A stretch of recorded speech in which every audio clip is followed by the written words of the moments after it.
Hey everybody. Something is rattling in my back seat and I don't know what it is. I don't think it's any of the things I brought today, but it is bothersome. So I'm going to have to do some investigating.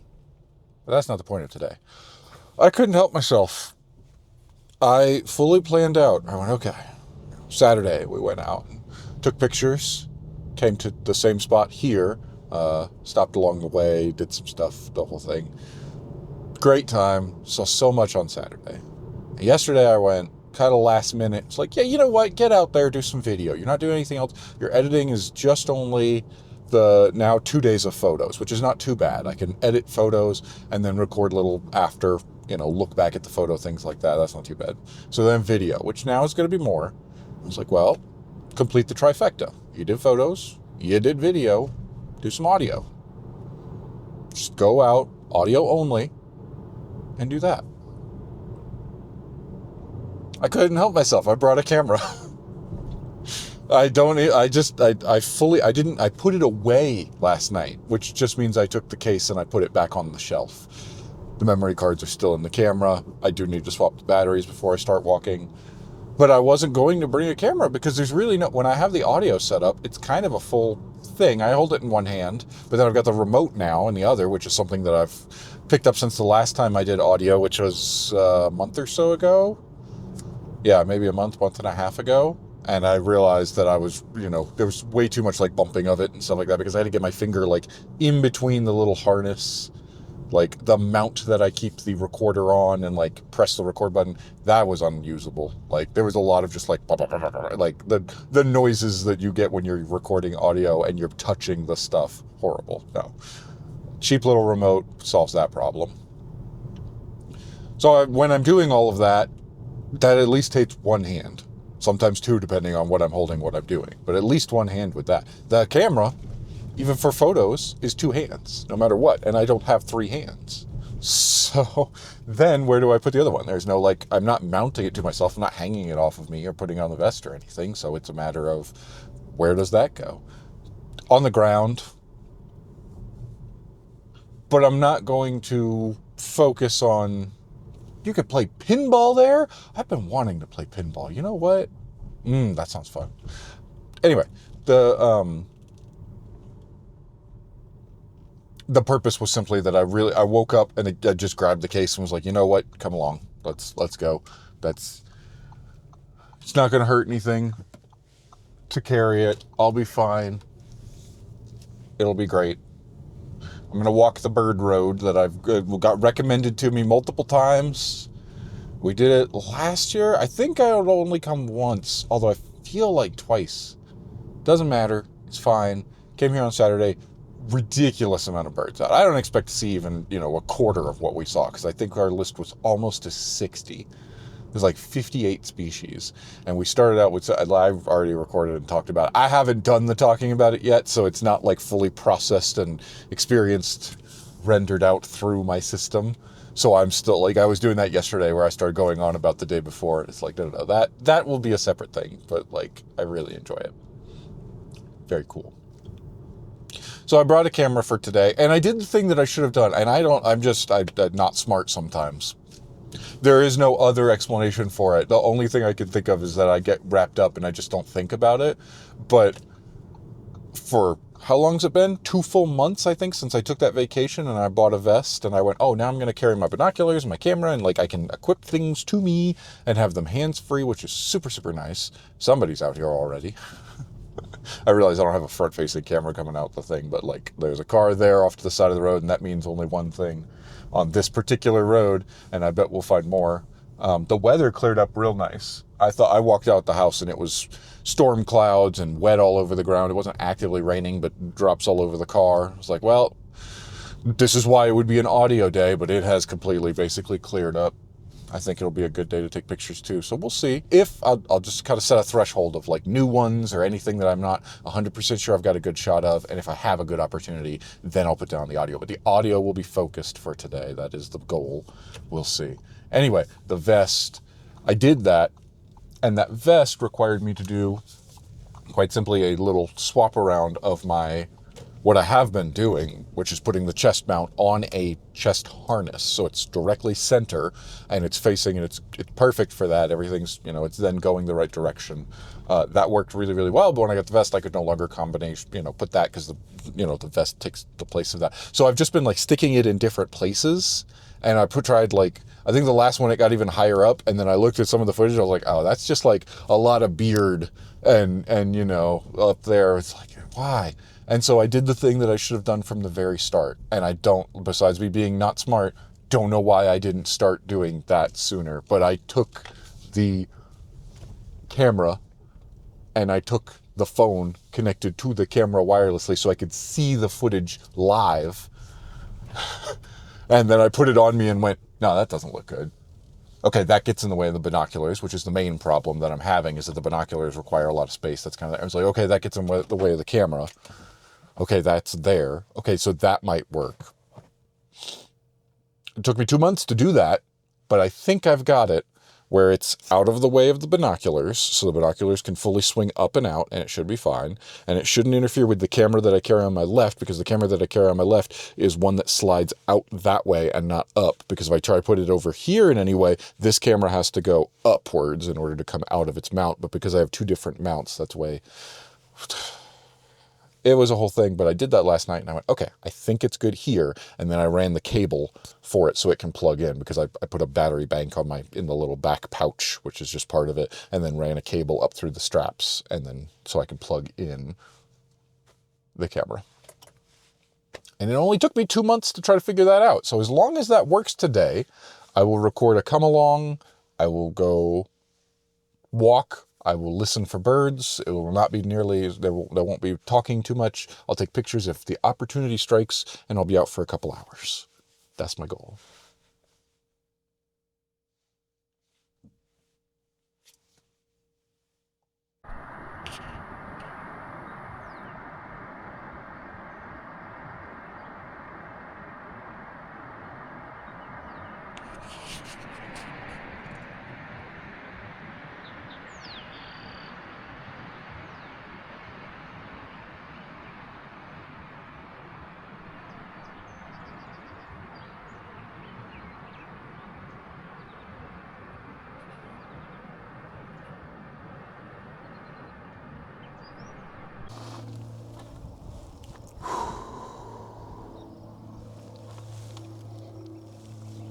That was good.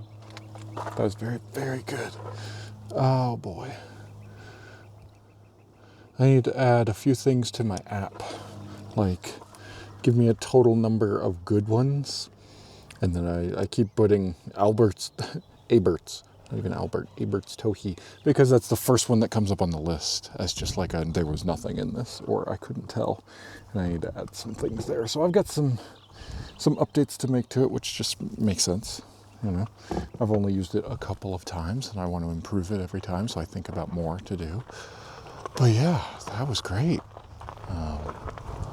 Just heard a lot.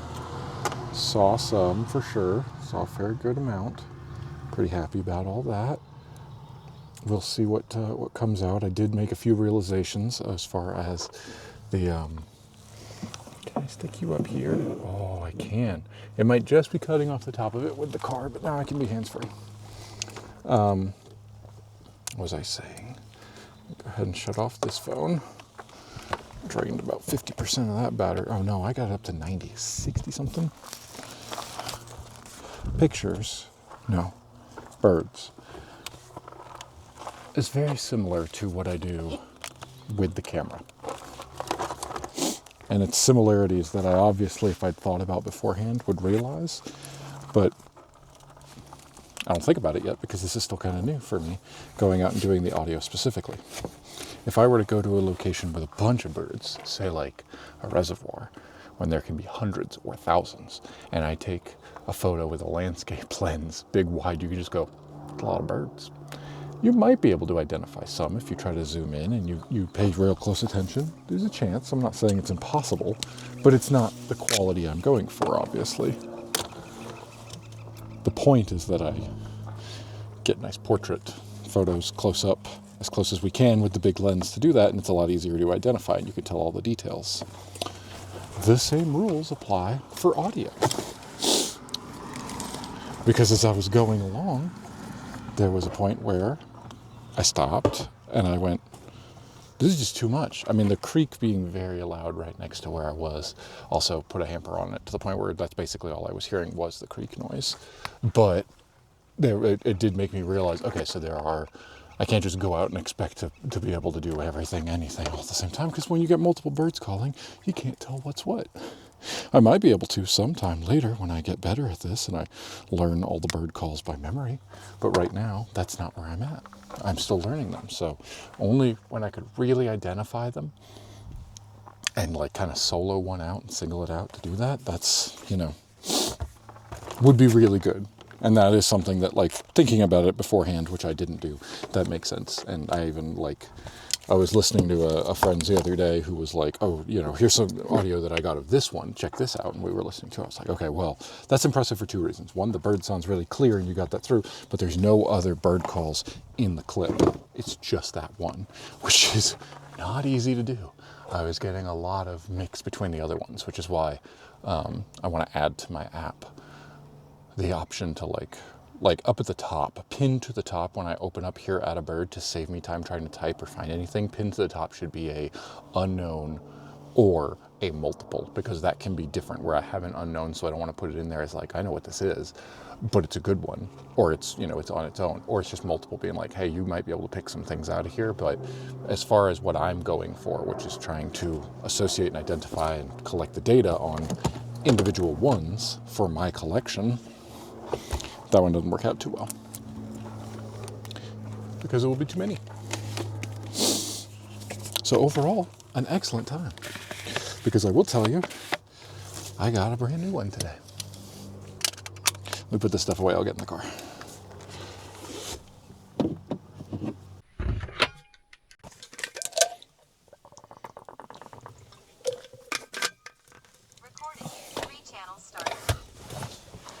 Okay, so I'm out there and I'm going for a while, and I'm getting some here and there. I think I'm about halfway through, and there's a few from before that I recognize. We're doing audio. I'm keeping an eye out for pictures, stuff like that. Whatever gives the opportunity, take it. Absolutely, no questions asked. And there was a point where because I only took a couple photos today, and I was looking at the goldfinch, because the lesser goldfinch was one that I had not seen before, but that was the first one on Saturday. Don't remember if I got a good picture of it or not. Haven't edited any of those, but I know I was out here looking at it going, I don't know what that is. It got a bright yellow and it's almost like cut in half, and then there's darker on the top, and it was like, oh yeah, that's the lesser goldfinch. I'm familiar with the American goldfinch. I see those a bunch. The males are very easy to identify with bright yellow all over and then black on the face. But the lesser goldfinch was a new one. So I was trying to get a good photo of that. And then out of nowhere, out of the other side of the road, right across, blue, bright blue. Not that bright of blue now that I've seen what I really like, which is the lazuli bunting. Lazuli, I don't know, bunting. The blue bunting one, that's a lassie. There we go. So anyway, the other blue though that I saw was darker blue, and it was one that we kept hearing. Or actually, I don't remember if anyone said it or if it made it onto a list. I have yet to go through the list to remove my... I forgot to do this. To remove the ones that I hadn't seen yet. I gotta do a tick check. And brush off my boots and stuff. Anyway. Blue. Darker blue, but still bright. A blue bird. I really like the ones that pop with color, I have to admit. It's really cool. And yeah, it had some on the back. It was the... blue grosbeak. That was one that I've heard about, people have talked about, but it was never one that I don't think we've seen yet. If we saw one the other day, I missed it. For sure, I had never seen one. But yesterday, while I was out walking around at that park and recording and video recording, and I had Merlin going, it kept popping up being like blue grosbeak, blue grosbeak, blue grosbeak. I was like, oh, I really want to see one. And then, not quite into the lens, but just further down from it, blue flash comes up, and it was like, oh, a blue jay? Nope, blue grosbeak. And not only one, there was a second one. And the other one was female. So I looked up to see what, I pulled up on Merlin real quick to double check to see if that's what that was so I could understand. But yes, the female's like an orange color and the male's that kind of dark but bright blue. Very pretty. Very happy with those photos, I think. We'll see how they turn out, but like I'm excited because I think that was a very clear shot, not too far away. The lighting was on it and everything. It was right in front of somebody's barn, so that would be the only thing, is that it, like, the background might not be as wild as I prefer, but I'm not going to complain if I see. That is a new one for me out of everything else we saw today. I'm thrilled that I got to see that. Now I'm going to clean myself off.